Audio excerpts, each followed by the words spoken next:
Assalamualaikum warahmatullahi wabarakatuh. Innal hamdalillah nahmaduhu wa nasta'inuhu wa nastaghfiruh wa na'udzu billahi min shururi anfusina wa sayyiati a'malina. Man yahdihillahu fala mudilla lahu wa man yudlil fala hadiya lahu. Asyhadu an la ilaha illallah wahdahu la syarika lah wa asyhadu anna Muhammadan abduhu wa rasuluh. Ya ayyuhalladzina amanu taqullaha haqqa tuqatih wa la tamutunna illa wa antum muslimun. Ya ayyuhan nasu taqu rabbakum alladzi khalaqakum min nafsin wahidah wa khalaqa minha zawjaha wa bassa minhuma rijalan katsiran wa nisaa wattaqullaha alladzi tasaaluna bihi wal arham innallaha kana 'alaykum raqiba. Ya ayyuhalladzina amanu taqullaha wa qulu qawlan sadida yuslih lakum a'malakum wa yaghfir lakum dhunubakum wa may yuti'illaha wa rasulahu faqad faza fawzan 'azima. Amma ba'd, fa inna asdaqal hadithi kitabullah wa khairul huda huda Muhammadin sallallahu alaihi wasallam wa syarrul umuri muhdatsatuha fa inna kulla muhdatsatin bid'ah wa kulla bid'atin dhalalah wa kulla dhalalatin finnar. Jamaah Masjid Muhammad Ramadan, Bapak dan Ibu semuanya, rekan-rekan dan adik-adik yang turut serta hadir dalam majelis yang mulia ini, puji dan syukur kita panjatkan kehadiran Allah Subhanahu wa taala yang mana telah memberikan berbagai kenikmatan kepada kita. Tentunya kita terus memperbarui rasa syukur kita kepada Allah Subhanahu wa taala. Di mana Allah Subhanahu wa taala berfirman, La in syakartum la azidannakum wa la in kafartum inna 'adzabi lasyadid. Apabila kalian bersyukur, la azidannakum, pasti Allah Subhanahu wa taala akan menambah nikmatnya. Wa la in kafartum inna 'adzabi lasyadid. Namun apabila kalian kufur nikmat, maka adabku atau adab Allah Subhanahu wa taala amatlah dahsyat. Sehingga di antara bentuk mensyukuri nikmat Allah Subhanahu wa taala adalah al-i'tiraf bi anna hadhihi ni'am ja'at min Allah taala. Mengakui bahwa berbagai nikmat ini semata-mata datang dari Allah Subhanahu wa taala. Dan semoga datangnya kita, bersikuhnya kita, bermujalasahnya kita di tempat yang mulia ini adalah dalam bentuk menggunakan nikmat tersebut di dalam ketaatan dan keridhaan Allah Subhanahu wa taala. Salawat dan salam semoga senantiasa tercurah kepada uswah hasanah kita Nabi Muhammad sallallahu alaihi wasallam. Semoga tercurah kepada keluarga beliau, tercurah pula kepada para sahabat dan orang-orang yang berusaha komitmen dengan sunnah beliau hingga yaumil qiyamah. Alhamdulillah, di kitab Al-Haji ini kurang lebih ada 2 bab lagi yang kita akan selesaikan. Tetapi ternyata Syekh Abdullah bin Abdul Rahman Al-Lubasa menambah bab tambahan di luar pembahasan hadis, yang mana sebelum beliau mengakhiri kitab Al-Haji, beliau menambahkan bab tambahan tentang adab ziarah dan asyahud yajibu ala zahir ijtinabuha. Beberapa hal yang wajib bagi orang-orang berziarah untuk dijauhi. Kita masuk ke bab 20, bab al-muhrim yakul min saydil halal. Bab orang yang ihram memakan hasil buruan orang yang tidak berihram atau halal. Hadis ke-247, qala Imam Abdul Ghani Al-Maqdisi rahimahullah taala, an Abi Qatadah Al-Ansari radhiyallahu anhu, dari Abu Qatadah Al-Ansari radhiyallahu anhu, bahwa Rasulullah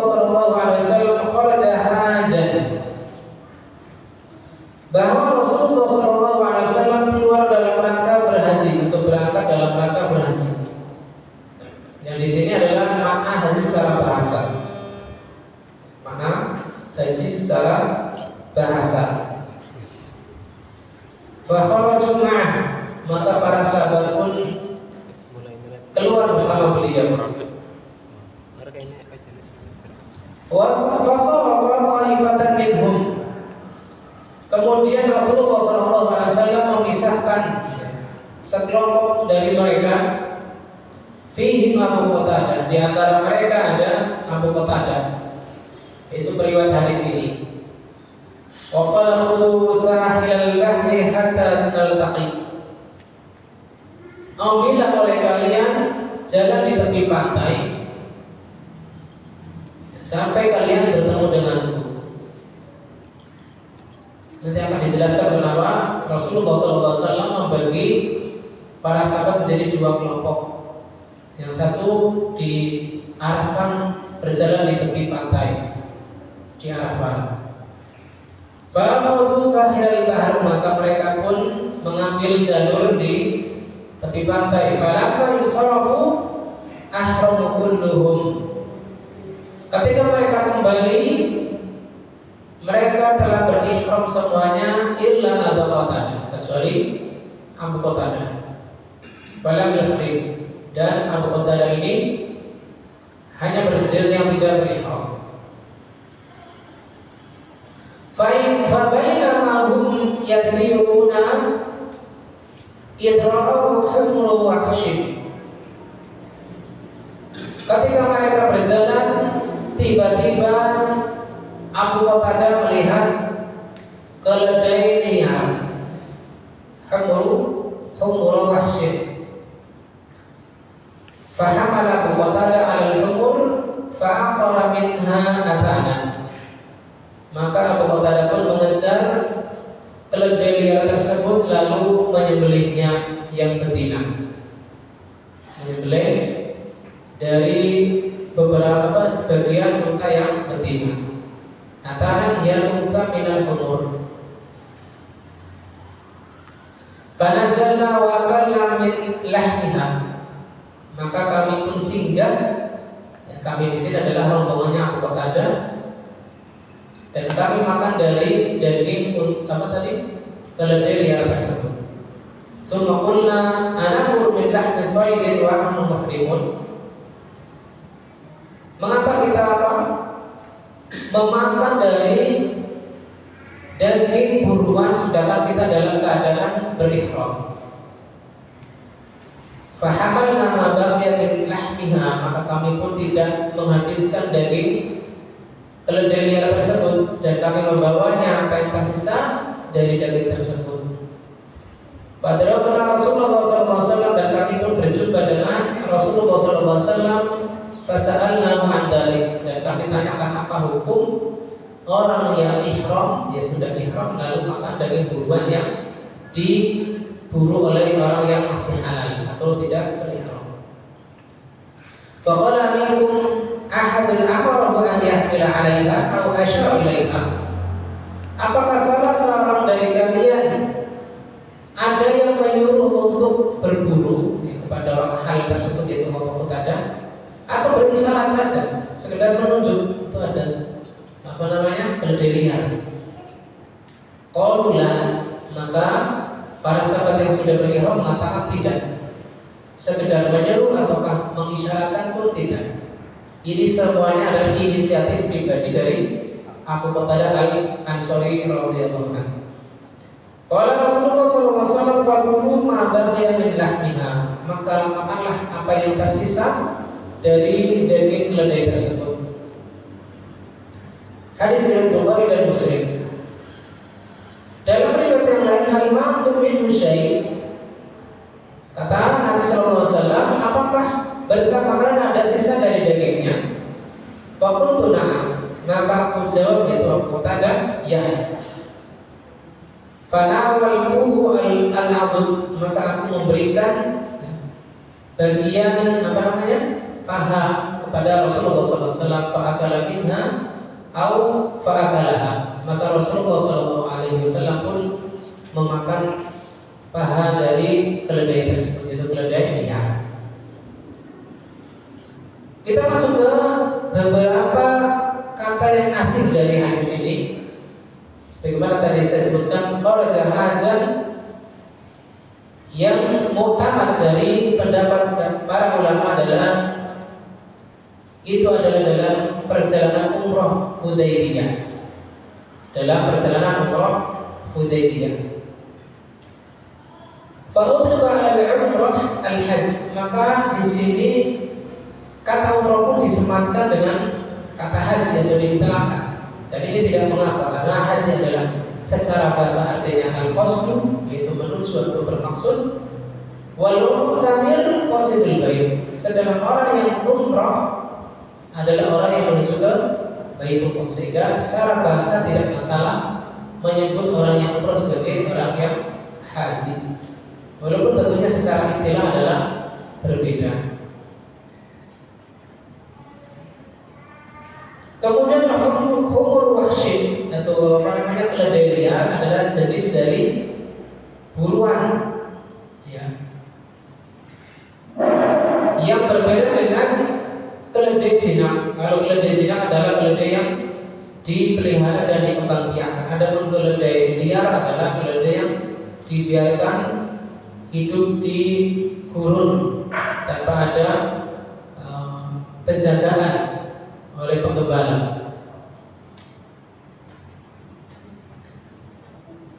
Walau sifatil wahsy la tawashuhiha, disebut keledai wahsy karena susah untuk dijinakkan atau susah untuk dikendalikan.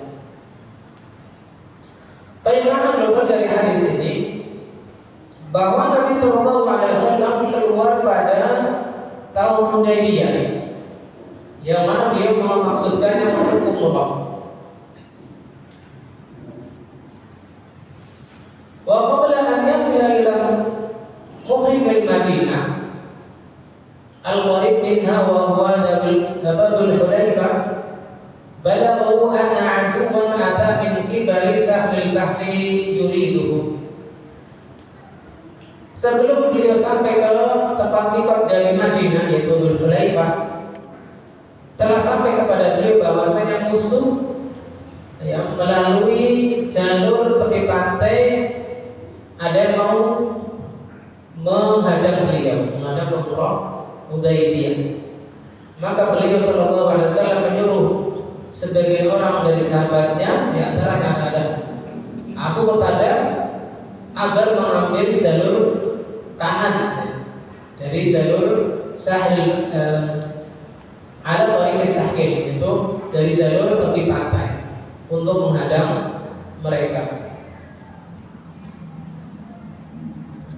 Falamma insarafu li muqabalati Nabi sallallahu alaihi wasallam fi mi'adihi ahramu, maka ketika mereka kembali untuk bertemu Nabi sallallahu alaihi wasallam di tempat yang sesuai untuk ditentukan, yang setempat yang ditentukan oleh Nabi sallallahu alaihi wasallam untuk bertemu kembali, maka rombongan tersebut telah berihram kecuali Abu Qatadah yang belum berihram. Wa fi asma'i sayyidihim absaru umur wahsyin wa tamannau bi anfusihim law absara Abu Qatadah li'annahu halam. Dan ketika mereka di dalam perjalanan di tepi kanan di pantai, mereka melihat keledai liar, dan mereka berharap dalam hati mereka Abu Qatadah pun melihatnya, karena mereka berharap dalam hati mereka Abu Qatadah memburunya. Maka ketika falamma ra'aha hamal 'alaiha fa aqara minha atanan fa akalu min lahmiha, maka ketika Abu Qatadah memburunya dan berhasil menyembelihnya, maka mereka pun makan dari sembelihan tersebut. Summa waqa'a indahum syakkun fi jawazi aklihim minha. Ternyata di tengah-tengah proses memakan daging keledai tersebut, mereka ragu-ragu apakah ini boleh atau tidak. Sedangkan orang yang sudah berihram berburu tentu sudah jelas keharamannya, tidak boleh. Sedangkan di sini yang memburu adalah orang yang belum berihram. Awalnya mereka beristihad untuk ikut makan bersama bersama Abu Qatadah. Ternyata di tengah proses makan tersebut mereka timbul keraguan, karena alasannya adalah karena mereka sedang berihram, sudah berniat untuk ihram umroh dari miqat di sebelah barat. Fahamalu ma bada min lahmiha hatta lahiqu bin Nabi sallallahu alaihi wasallam fasa'aluhu an dzalik. Maka mereka pun membawa sisa daging yang diberikan oleh Abu Bakar kepada mereka sampai mereka bertemu Nabi sallallahu alaihi wasallam dan menanyakannya. Fastafsara minhum hal amaru ahadun minhum. Maka Nabi sallallahu alaihi wasallam meminta kejelasan, meminta perincian apakah ada salah seorang dari yang berihram tersebut menyuruh Abu Qatadah untuk menangkapnya atau sekedar membantunya bukan ikut ngejar ya, tetapi sekedar menunjuk itu tuh ada keledai. Kalau ulama suruh syai'un min dzalik, ternyata mereka hanya berharap dalam hati saja, tidak menunjuk, tidak memerintahkan Abu Qatadah sama sekali. Fatama'ana qulubahum bi annahu halal. Maka Rasulullah sallallahu alaihi wasallam menenangkan hati para sahabat yang awalnya ragu, bahwasanya keledai hasil buruan Abu Qatadah itu halal bagi orang yang ihram. Idhamarahum bi aklin ma baqiya minha. Maka Rasulullah sallallahu alaihi wasallam menyuruh mereka untuk menghabiskan apa yang tersisa dari daging tersebut. Wa kana Rasulullah sallallahu alaihi wasallam dan beliau pun sendiri pun makan. Ya, diambilkan oleh Abu Qatadah paha dari keledai tersebut. Faedah dari hadis pertama ini, dari bab ini, yang pertama adalah anna man kana lahu miqatan qaribun wa ba'id fa huwa muhayyarun bisulukin ayat tariqan sya'a. Orang yang punya dua miqat pertama dekat dan yang kedua adalah jauh, maka dia boleh memilih. Ini faedah pertama. Apabila dia datang dari suatu daerah dan ada dua miqat baginya, ada dua jalur yang bisa dia lewati, dia bisa memilih antara miqat yang dekat ataukah yang jauh, sesuai yang dia inginkan.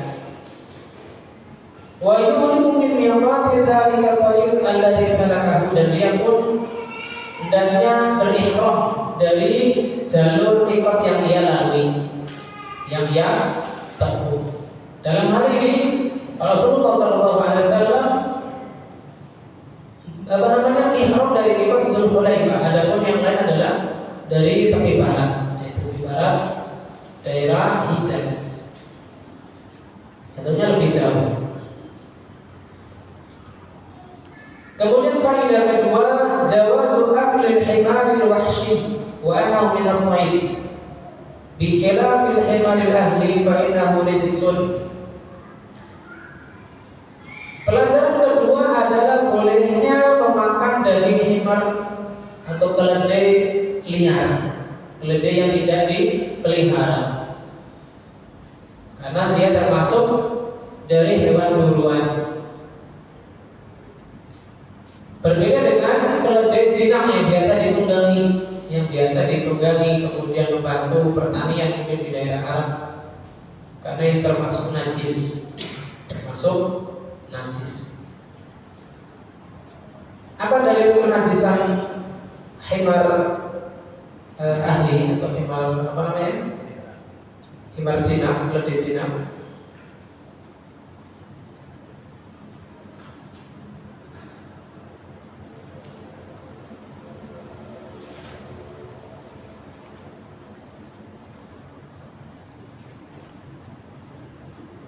Ada yang bisa mendatangkan ayatnya? Barangkali bisa sama-sama cari.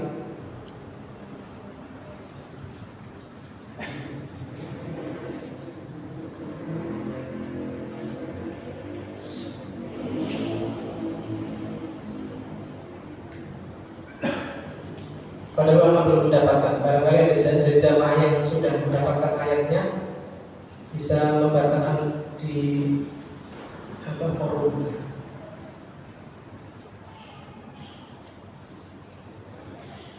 Ustaz sudah mendapatkan? Belum.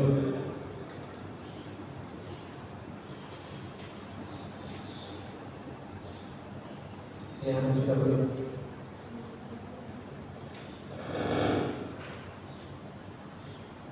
Dan kita masuk ke pelajaran ke-36. Jawazu aklil muhrim mimma sadarul halal. Jawazu aklil muhrim, ya. Orang yang berihram boleh memakan daging buruan yang diburu oleh orang yang tidak berihram atau orang yang halal. Idza lam yasudhu li ajlihi. Syaratnya apabila si pemburu tersebut, yaitu dari orang yang belum berihram, tidak sengaja atau menyengaja buruannya untuk khusus untuk yang ihram. Idza lam yasudhu li ajlihi. Dan ini masalah yang diperselisihkan oleh para ulama. Yang akan datang pembahasannya pada hadis berikut insyaallah ta'ala. Tapi berdasarkan hadis pertama ini, apabila si pemburu dari kalangan orang yang halal belum berihram tidak meniatkan dari awal khusus untuk orang yang sedang ihram, maka pada asalnya boleh. Pada asalnya boleh. Pelajaran keempat, annahu la yajuzu lil muhrim al-istiyad. Tidak boleh bagi orang yang ihram berburu. Wala i'anatu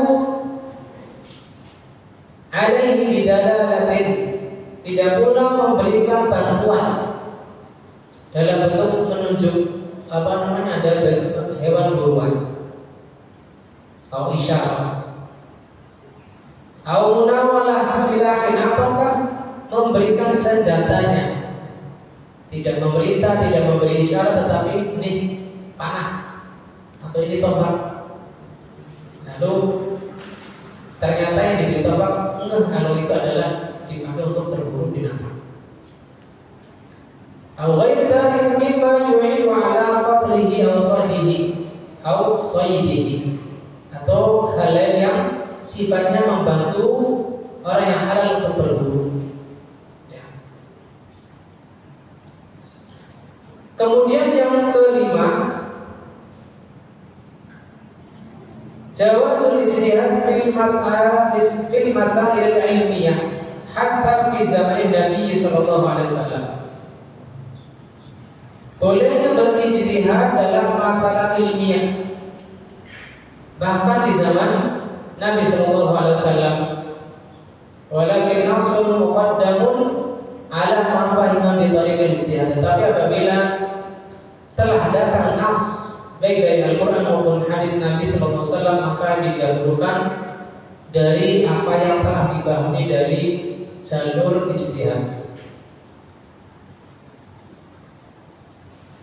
Kita lihat sejenak, ada catatan kaki dari halaman ini, yaitu ketika menjelaskan Abu Qatadah mengapa dia masih halal atau tidak langsung ihram. Ukhtulifa fi sababil ladzi min ajlihi lam yuhrim Abu Qatadah mithlu ashabihi. Mengapa Abu Qatadah terlambat untuk ihram? Maka ini diperselisihkan. Walam yadhhabu an-nabiy sallallahu alaihi wasallam lamma ba'athahu liyakuna lidahandahu duna aduwihi.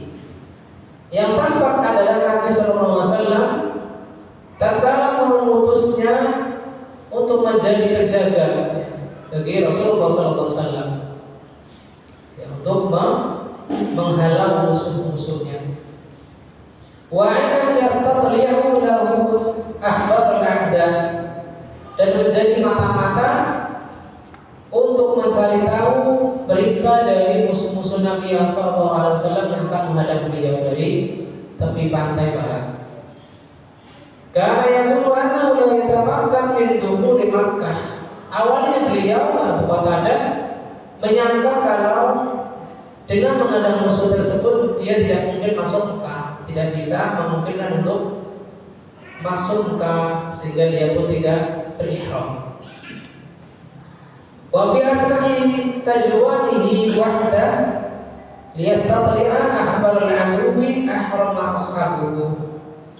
Ketika dia sedang berjalan sendiri untuk mencari tahu kabar musuh, maka teman-temannya sedang melakukan ihram, sehingga beliau pun terlambat dari berihram saat itu. Baik, kita masuk kembali ke pelajaran kelima. Bahwasanya di sini adalah bolehnya berijtihad di masalah ilmiah bahkan pada zaman Nabi Shallallahu Alaihi Wasallam. Walidah fa'inna sahabah ba'da ma'amalu minal himaril wahsyi mujtahidina. Oleh karena itu, ketika para sahabat setelah memakan dari keledai liar, karena ijtihad mereka, wa hasala lahum syakkun fi jawazi aklihim, maka mereka mulai ragu atas kebolehan makan dari daging keledai tersebut. Raja'u fi tahqiq dzalika ila Nabi sallallahu alaihi wasallam, maka mereka merujuk kepada Nabi sallallahu alaihi wasallam untuk memastikan kebolehan makan dari daging buruan tersebut. Ya, awalnya mereka adalah berijtihad. Dan ketika hal itu dibolehkan, maka mereka pun melakukan. Pelajaran ke-6, tamminul mustafti bil qawli wal fi'li idza kana dzalik, yaitu berusaha menenangkan orang yang bertanya. Ini pelajaran bagi orang yang ditanya. Apabila memang yang ditanyakan adalah boleh, maka si penjawab hendaknya berusaha menenangkan orang yang bertanya atau yang meminta fatwa, baik dengan ucapan ataukah perbuatan, apabila memungkinkan. Li'anna wablahu fi ta'limihi wa ba'du syar'i anhu, karena ini lebih kuat di dalam pembelajaran atau dalam mengajari dan menjauhkan atau kalau lebih jauh dari keraguan orang yang bertanya. Yaitu ketika Nabi Sallallahu Alaihi Wasallam ditanya apakah boleh himar yang diburu oleh orang halal dimakan oleh orang ihram, maka di samping beliau mengatakan boleh, maka beliau juga ikut memakan dari keledai liar tersebut, sehingga hilanglah keraguan dari para sahabat yang awalnya makan dari himar karena ijtihad mereka. Pelajaran ke-7, fihi adabul mufti, di dalamnya terdapat etika bagi orang yang memberi fatwa, orang yang menjawab pertanyaan. Di antaranya adalah minhu an yastafsila sahila an mulabasatil fatwa. Di antaranya adalah meminta perincian atau meminta kejelasan. Tatkala Nabi menanyakan apakah orang-orang yang ihram tersebut menyuruh Abu Qatadah untuk berguru atau sekedar memberi syarat hanya dengan menunjuk itu ada yang buruan ataukah tidak. Wa ma yahtaliful hukmu li ajlihi, karena apabila seandainya jawaban para sahabat ya, di antara kami ada yang menyuruhnya, ya, di antara kami ada yang mengisyaratkan kepada Abu Qatadah, maka tentu jawabannya adalah berbeda, yaitu tidak boleh meneruskan memakan sisa daging buruan tersebut. Sehingga apabila ada hal yang menjadikan sebuah jawaban berbeda hukumnya, maka hendaknya si mufti ataukah orang yang menjawab pertanyaan meminta perincian jawaban, sehingga jawabannya pun tidak keliru atau multitafsir atau ambigu. Baik, kita masuk ke hadis berikutnya, hadis kedua dari bab ini. Kalau rahimahullah ta'ala an Iswad ibnu Jassamah al-Laitsi radhiyallahu anhu, dari Iswad bin Jassamah al-Laitsi, semoga Allah meridainya, annahu ahda ila Nabi sallallahu alaihi wasallam himaran wahsyiyan wa huwa bil abwa. Iswad bin Jassamah al-Laitsi memberikan hadiah kepada Nabi sallallahu alaihi wasallam berupa keledai liar. Yang mana saat itu beliau sallallahu alaihi wasallam di Abwa atau di Waddan, atau ada yang mengatakan di Waddan. Itu lokasi yang mana saat itu Rasulullah sallallahu alaihi wasallam sudah berihram. Artinya lokasinya sudah melewati tempat miqat. Faraddahu alaihi, maka Nabi sallallahu alaihi wasallam menolaknya. Falamma fi wajhi, tatkala Nabi sallallahu alaihi wasallam melihat perubahan wajah Sinten Aswad bin Jassamah, ya, karena kecewa pemberian hadiah yang ditolak oleh Nabi sallallahu alaihi wasallam, maka beliau bersabda, inna lam naruddahu alaika illa anna urun. Sesungguhnya kami tidaklah menolak hadiah melainkan kami dalam keadaan berihram. Hadis ini riwayat Al-Bukhari dan Muslim. Dalam lafaz Muslim disebutkan rijla himar, wa fi lafzil muslimin syammi himar, yaitu Aswad bin Jassamah memberikan kaki dari keledai liar tersebut. Dalam riwayat lain disebutkan syiqil himar, itu sebelah dari badan keledai tersebut. Ada juga yang menyebutkan ajus himar, itu pantat dari keledai tersebut. Artinya perbedaan-perbedaan ini sifatnya adalah perbedaan yang diterima, ya, tidak saling kontradiksi, karena sesuai dengan penglihatan para periwayat hadis tersebut. Kalau musannif wajib hadal hadis annahu dhanna annahu sayyida li ajlihi. Sisi pendalilan dari hadis ini, kata Al-Imam Abdul Ghani Al-Maqdisi, Nabi sallallahu alaihi wasallam menyangka bahwasanya khimar tersebut diburu khusus untuk beliau. Khusus untuk beliau yang saat itu sedang berihram. Wal muhrim la yakul masyidan li ajlihi. Sedangkan orang yang ihram tidaklah memakan apa yang diburu khusus untuk orang yang sedang ihram. Wallahu ta'ala a'lam. Karena waktu Isya sudah masuk, kita jeda sebentar untuk mendengarkan adzan Isya. Wassallallahu ala nabiyina Muhammadin wa ala alihi wasallam.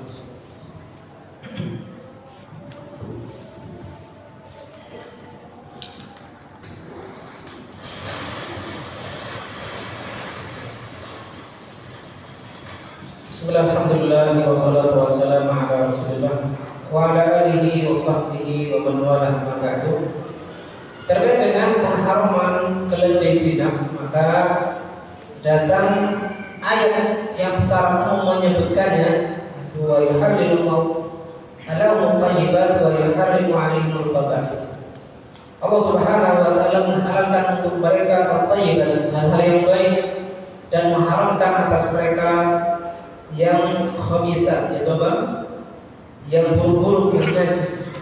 Maka para ulama menafsirkan diantaranya adalah inna lahmal himari ahli min khaba'is, termasuk dari hewan yang najis untuk dimakan.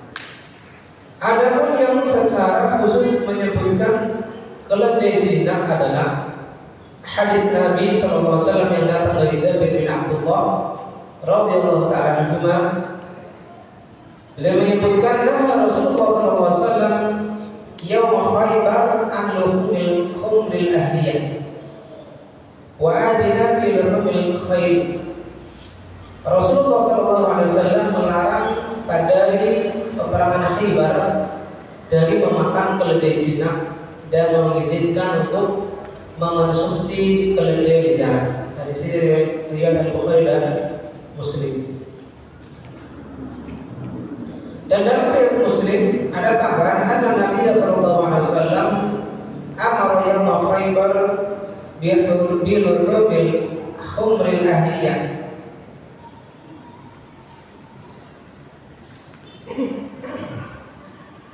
Fakafatu al-qudur wa innaha latafuru bil-luhud. Intinya adalah pengharuman keledai liar dan keledai jinak adalah pada saat perang Khaibar. Turunnya pelarangan memakan dari keledai jinak adalah pada saat peperangan Khaibar. Turun larangan dari Rasulullah SAW untuk mengonsumsi keledai liar. Baik, kita masuk ke makna gharib dari hadis kedua. As-shad ini tidak masalah, hanya disebutkan cara membacanya bi fathhi shad al-muhmalah wa sukun ain. Begitupun jasama, tidak ada tambahan makna. Kemudian al-adwa dan al-wadan, yaitu al-makanul ma'ruf fi mas'urah. Adwa adalah tempat yang terkenal saat ini dengan nama mas'urah.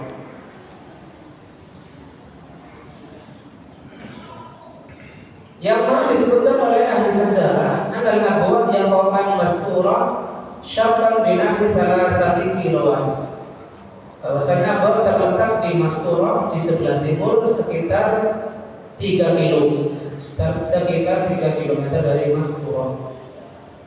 Ada Wadan adalah tempat yang dekat dari Adwa. Artinya dua tempat ini adalah tempat yang dilalui oleh Nabi SAW ketika ihram menuju ke Umrah Hudaybiyah.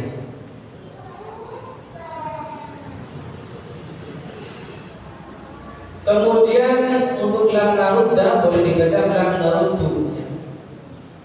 Ini tidak masalah, tidak terkait dengan makna baru, sehingga kita lewati saja. Langsung kita masuk ke makna umum dari hadis ini. Kata Syekhullah Al-Basam rahimahullah ta'ala, lama kharaja Nabi sallallahu alaihi wasallam fi hajatil wada', ketika Rasulullah sallallahu alaihi wasallam atau Nabi sallallahu alaihi wasallam keluar menuju ke haji wada', wa balagha imal abwa awadan. Apa tadi yang mengatakan Umrah Hudaybiyah? Ternyata di sini di keterangan di makna umum dari hadis kedua ini adalah dalam rangka menuju ke haji wada. Artinya berbeda peristiwanya. Kalau Umrah Hudaybiyah lebih awal, maka beliau sampai pada tempat yang disebut abwa atau wada. Salah satunya dekat dari yang kedua, artinya saya berdekatan. Ada yang suatu ibnu jasama himawan wahsyiyah. Kalau sampai di tempat itu, Suhaib bin Jasam menghadiri Nabi sallallahu alaihi wasallam dengan keledai liar. Wa kana min 'adatihi al-kalimah wa tawadhu'ihi al-ma'ruf qabulul hadiyati mahma qalat. Di antara kebiasaan Nabi sallallahu alaihi wasallam yang mulia dan bentuk kerendahan hadiah Nabi sallallahu alaihi wasallam adalah menerima hadiah walaupun terhitung sedikit. Wa min ayyi ahad, dan dari siapapun, entah itu dari orang rakyat jelata atau dari orang yang terkemuka dari para tokoh besar. Tetapi dalam momen ini Nabi SAW menolak hadiahnya. Qad raddahu alaihi. Mengapa? Karena Nabi menyangka bahwasanya As-Shad bin Jasamah yang meniatkan memberikan hadiah khusus kepada beliau yang sedang ihram. Li anadhana anna sadahu yazid. Sehingga ini patut ditolak karena syubhat. Wa ma sadahu halal lil muhrim fa innahu la yahillu lahu. Apa yang diburu oleh orang yang halal khusus untuk orang yang sedang ihram maka tidak dimakan dagingnya atau tidak halal. Wa akhbaru bi sadaqi rabbihi alaihi wa huwa annahu muhrimun. Dan Nabi sallallahu alaihi wasallam menceritakan mengapa beliau menolak pemberian dari Suhaib bin Jasam adalah karena mereka pada saat itu dalam kondisi ihram. Wal muhrimun la yaquluna sida lahum, orang-orang ihram adalah tidak makan dari hewan buruan yang khusus ditangkap untuk mereka.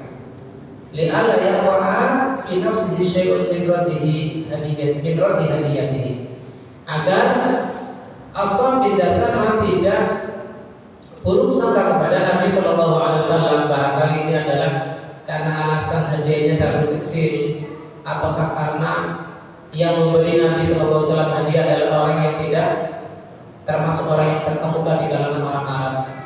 Maka Nabi memperjelas alasan beliau menolak hadiah tersebut, yaitu karena sebab ihram. Ada 3 faedah dari hadis ini. Yang pertama adalah dianjurkan yang menerima hadiah, qabuluhu al-hadiyah, jabran yaqulu bi ashabiha. Di antara kebiasaan Nabi Sallallahu Alaihi Wasallam adalah menerima hadiah sebagai bentuk jabran atau tasliyah, menghibur orang yang memberi hadiah. Berarti mafhumnya di antara kebiasaan orang Arab adalah royal dalam memberi hadiah, berbeda dengan kita. Ini termasuk adat yang baik, termasuk kebiasaan yang baik. Faidah atau pelajaran kedua, qabul hadiyati idza wujida mani'un min qabuliha. Dibolehkan menolak hadiah bila didapati adanya penghalang untuk menerimanya. Wa ikhbarul muqdi bisa bagi raddi litatma'inna nafsuhu, dan hendaknya orang yang menolak hadiah tersebut memberi kabar atau memberi alasan kepada yang mau menghadiahi sebab dia menolak, agar tidak timbul buruk sangka, agar hatinya tenang. Wa tazawwaju wasawisuhu, dan hilanglah was-wasnya, hal-hal yang membuat hati itu was-was, membuat hati gundah gulana. Pelajaran ketiga, tahrimu shaydil halal 'ala al-muhrim idza kana qad sida min ajlihi. Haramnya buruan orang yang halal bagi orang yang ihram bila khusus diniatkan untuk orang yang ihram. Berbeda dengan hadis pertama tadi, Abu Qatadah berburu keledai liar khusus awalnya untuk dia sendiri.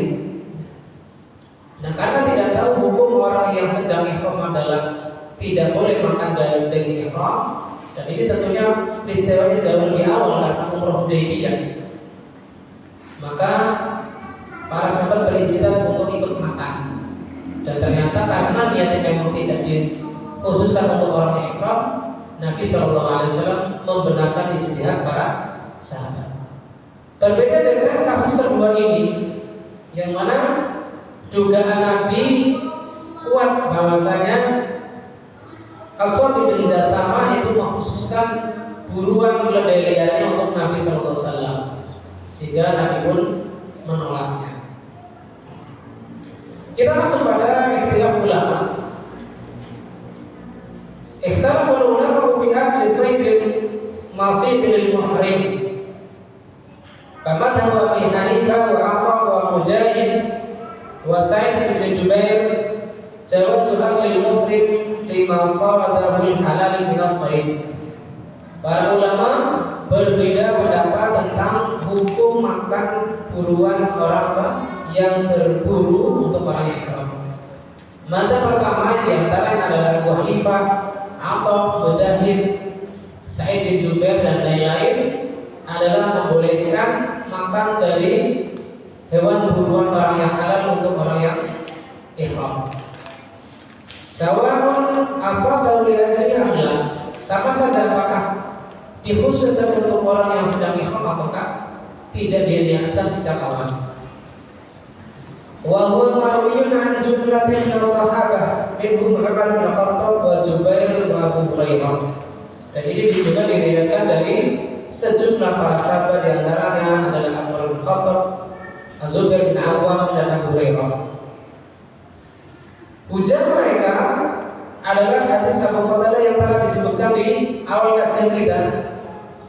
Dan karena Nabi SAW ikut memakan daging kurban tersebut, wa aqara rufqata Abi Qatadah ala aklihim qabla an ya'tu ilaihi.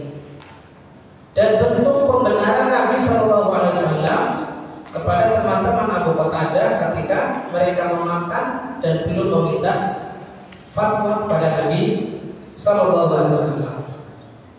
Wa amruhum bil akli minhu aydan. Ternyata setelah mereka meminta fatwa, Nabi SAW pun ikut memakannya. Tetapi ini terjawab tadi. Alasannya apa? Karena Abu Qatadah tidak mengkhususkan buruannya untuk orang-orang yang ihram.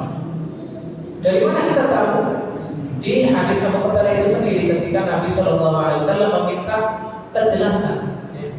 Hal amar ahadun minkum li saydihi aw asyara ilaihi minkum ahadun amarahu an yahmila 'alaiha aw asyara ilaiha. Apakah salah seorang dari kalian memerintahkan Abu Qatadah untuk berburu ataukah sekedar memberi syarat menunjukinya? Ternyata jawaban para sahabat lah, tidak. Ini menjadi qarinah atau indikator kuat bahwasanya buruan Abu Qatadah bukan dalam rangka memberi hadiah kepada orang-orang yang sedang ihram yang bersama dia. Ini jawaban atas pendapat pertama. Wadah qaifatu ila tahrim lahmi saidi 'ala al-muhrim mutlaqan. Pendapat kedua, mutlak tidak boleh. Sawaun asil dari ajli am lam yasud li ajli. Sama saja apakah niatnya khusus untuk orang yang sedang ihram ataukah tidak. Di antara pendapat kedua ini dipilih oleh Ali bin Abi Thalib, Ibnu Abbas, Ibnu Umar, dan diriwayatkan dari Tawus dan Sufyan Ats-Tsauri.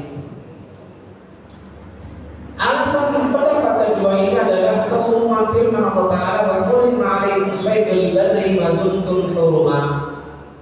Diharamkan atas kalian saydul barri, yaitu buruan hewan darat selama kalian sedang ihram.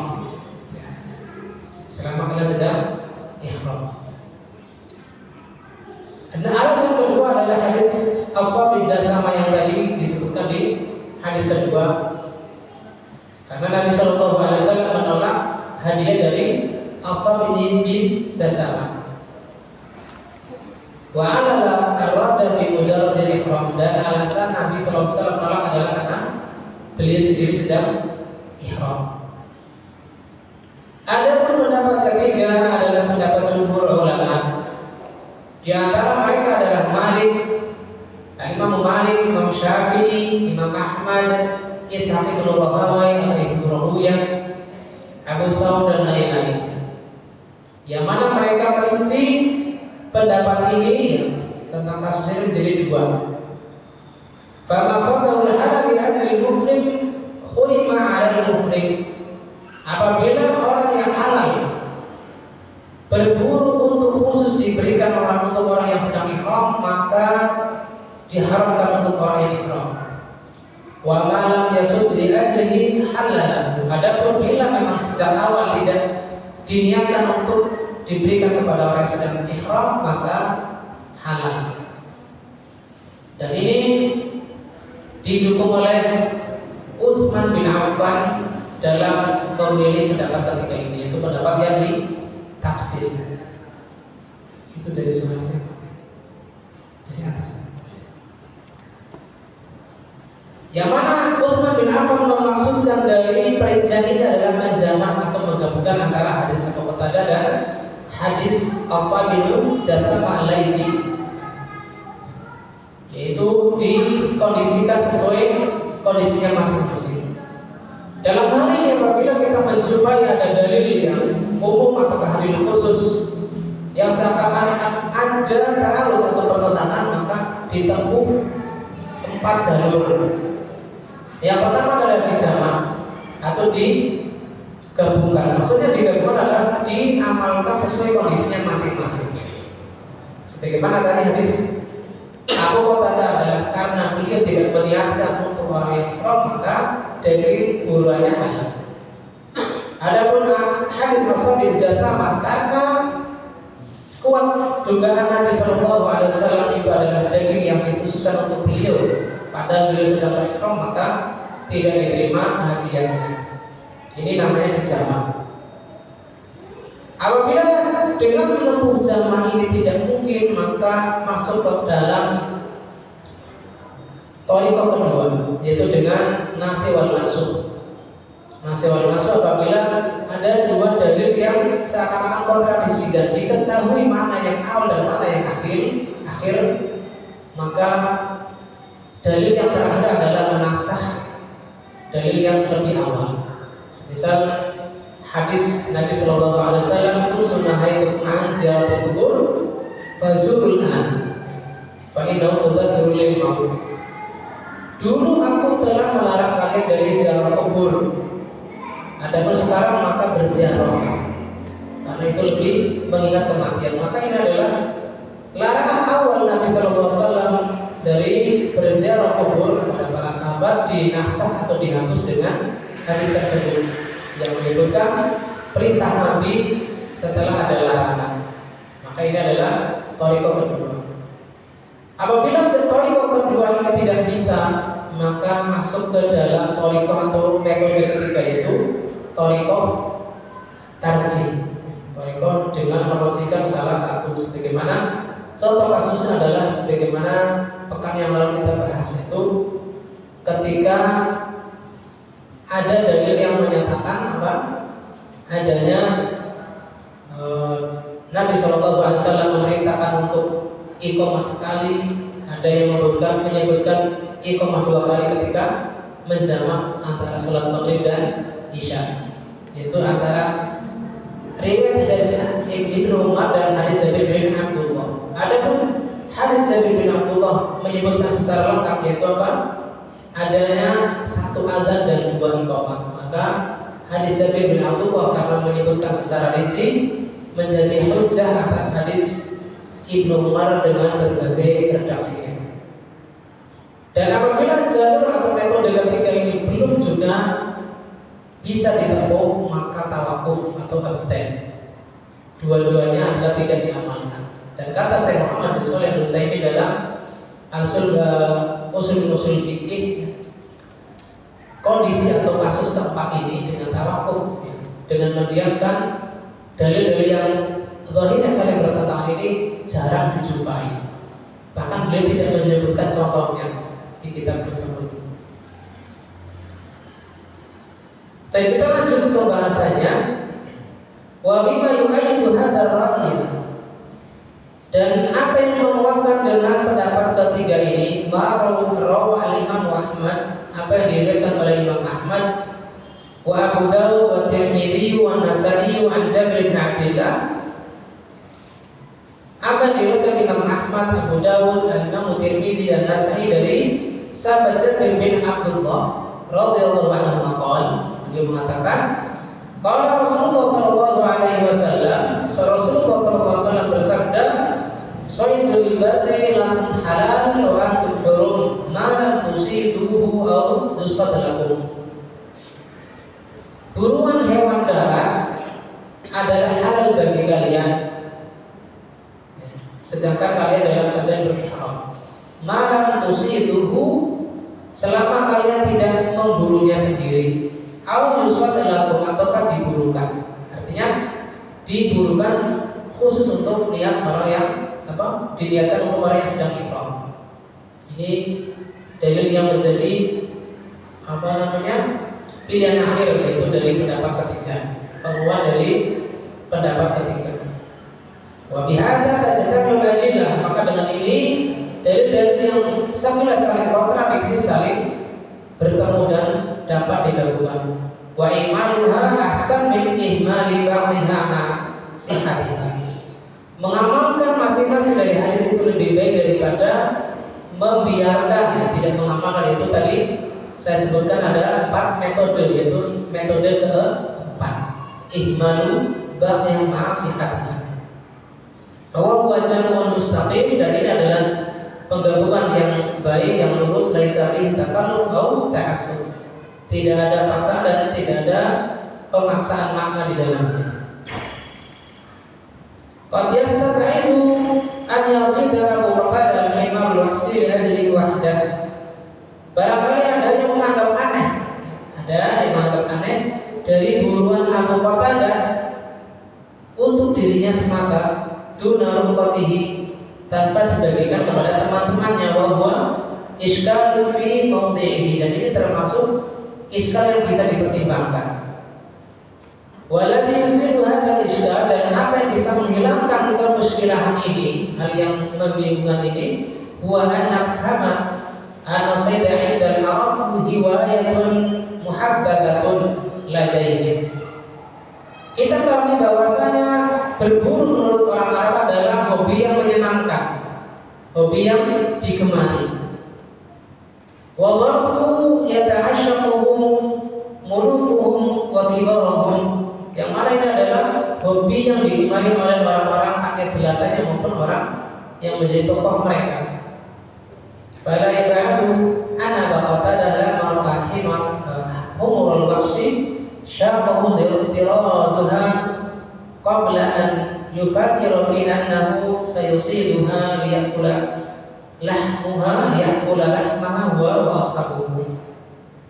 Sehingga tidak aneh kalau Abu Qatadah ketika melihat keledai, dia menjadi tertarik untuk mengejarnya dan tidak terpikir apakah nanti dia akan memakannya sendiri atau dimakan bersama teman-temannya. Sehingga kemusyrikan atau kebingungan apakah benar orang yang lagi rombongan itu hanya berniat untuk diri sendiri, maka kebingungan ini terjawab karena ini adalah menurut orang Arab adalah hobi yang digemari, yaitu berburu binatang.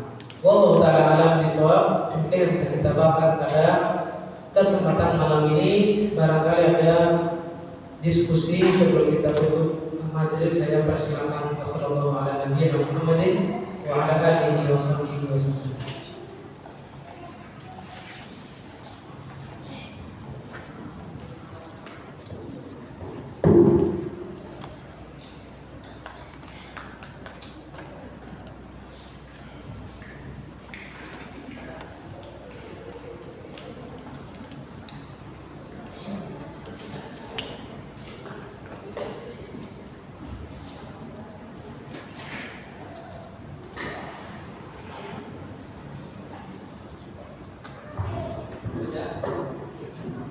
Yang mau didiskusikan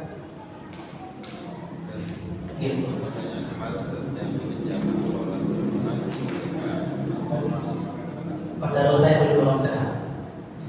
Saya belum harus sudah mengingatkan kembali. Mohon maaf, saya belum bisa menjawab saat ini. Ada yang mungkin perlu saya sampaikan di kesempatan yang mulia ini terkait dengan simpang siur masalah di Gaza, di Hamas, yang mana salah satu atau mungkin beberapa asatidzah kita terseret dalam masalah ini karena lebih condong untuk mentahbir gerakan tersebut. Maka di sini kita selaku penuntut ilmu hendaknya tidak ikut-ikutan, tidak ikut-ikutan. Baik kita pilih untuk mendukung ormas tersebut ataukah sebaliknya. Karena perbedaan pendapat dalam tubuh Ahlussunnah salaf itu biasa. Yang perlu kita hindari adalah menjarah kehormatan para asatidzah sebagaimana yang dilakukan oleh sebagian oknum. Hamas sendiri, gerakan ormas di Gaza sendiri adalah termasuk yang mempelopori adanya intifada, yaitu penyerangan secara sepihak. Itu ibaratnya kita sebutkan bom bunuh diri dan seterusnya. Bagaimana bila itu mau meneliti sumbernya sejak tahun 93. Jadi tidak asing dalam sejarah.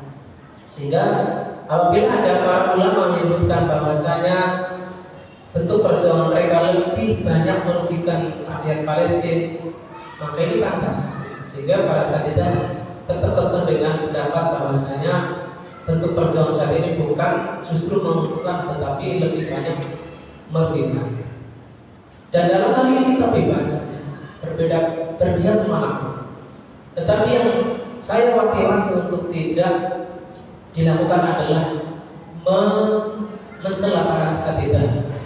Ini jauh dari adab ahli sunnah wal jamaah. Ada yang sampai minta mubahalah, meyahudikan, subhanallah, di media-media sosial.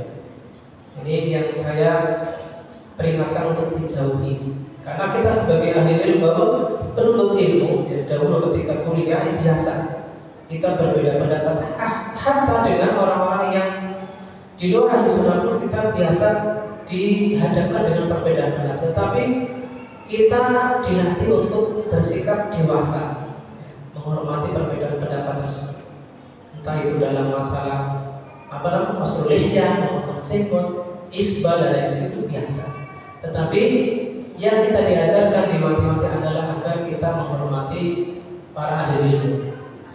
Berbeda dengan sebagian yang potong kopas, seakan-akan dia sudah di atas al-haq dan meyahudikan sebagian masyayikh atau para asatidzah. Masyaallah.